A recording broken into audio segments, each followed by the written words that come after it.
Один из самых опытных тренеров, былы кіраўнік Федерации фехтования Беларуси Владимир Медведев рассказывая, у национальной сборной Беларуси одразу 4 спортсмена с Молодечна.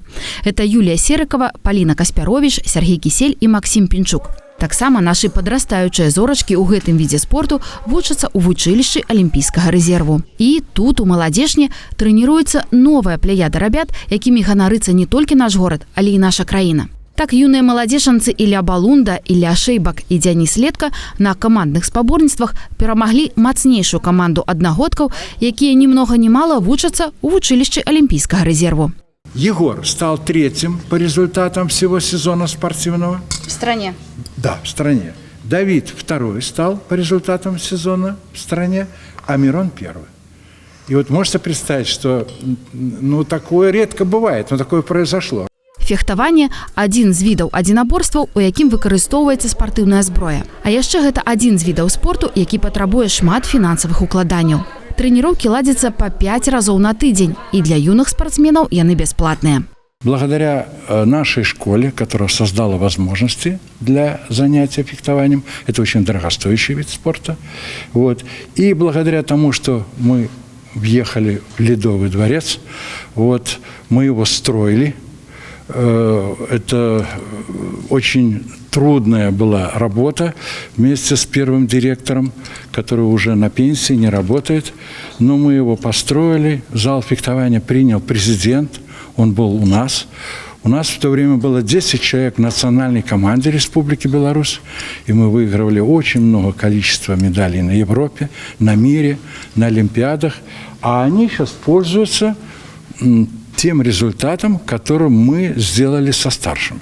Секцыю па фехтаванні наведваюць дзеці ад 10 гадоў. Да гэтага, як правіла, яны займаюцца ў іншых відах спорту, ведамі і навыкамі якіх потым можна смела карыстацца. У фехтаванні асабліва цэніцца каардынацыя і ўменне будаваць бой.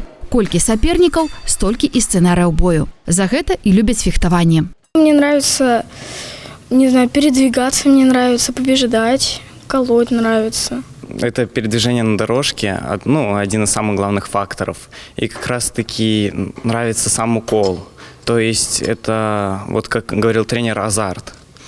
То есть чем больше ты колешь, тем больше у тебя адреналина и тем интереснее. Я левша, и плюс по своему возрасту я более высокая, и меня как будто бы боятся. И плюс у меня более сильная кисть. То, что я могу отбить, и они в шоке будут.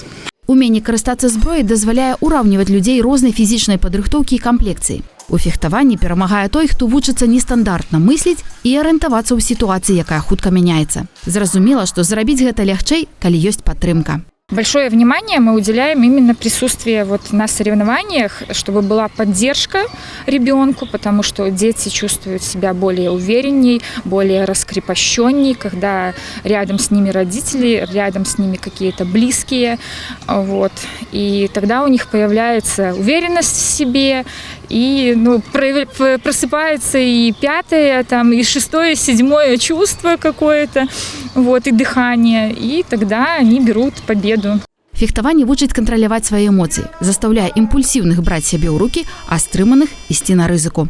Днямі юныя маладзечанскія фехтавальшчыкі прымаюць удзел у спаборніцтвах, што ладзяцца ў Брэсце. Перамога дастанецца мацнейшым, а нам, балельшчыкам, прыгожыя імгненні бадай самага романтычнага і высакароднага віду спорту. Наталья Усішчева, Алексей Андреевский, МКТБ.